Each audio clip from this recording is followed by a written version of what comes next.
the decimal equivalent of 1/2, 3/8 plus 7/16 is. First option is 13.125. Second option is 0.91875.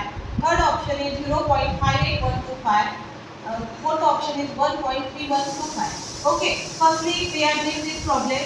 Now look, 1/2 plus 3/8 plus 7/16. How to do this problem?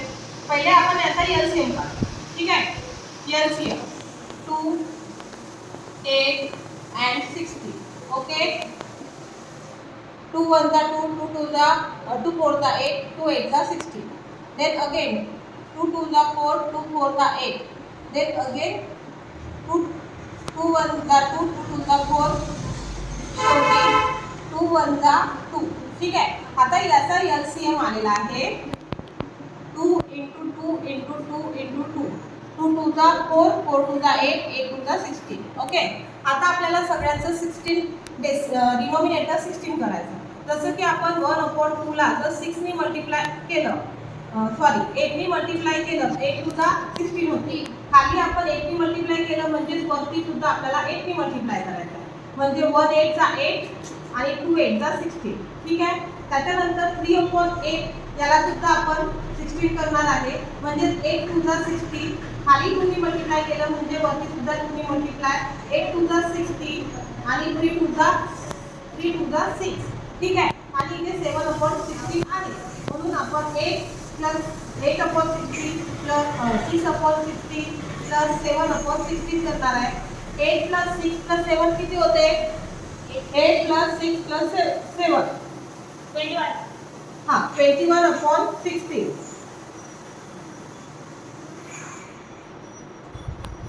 आता आपल्याला 16 ने आता आपल्याला decimal answer काढायचा आहे. म्हणजे 16 ने 21 ला डिवाइड करायचा आहे.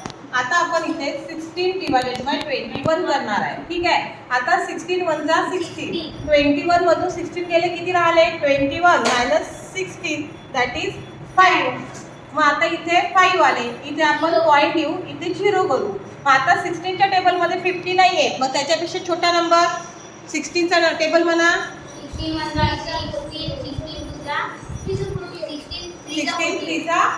48. मग आता इथे 20 आले, 2 आले म्हणजे 20 आले. मग अजून पुन्हा आपण 1 करू. 16 1 16. मग आता इथे 4 आले. मग इथे 40 केले.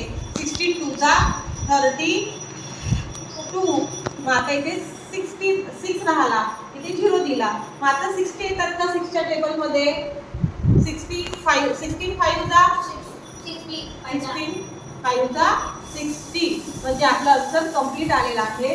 म्हणजे याचं 21/16 याचं आन्सर किती आलं? 1.3125. म्हणजे आपलं ऑप्शन नंबर डी आहे. समजलं?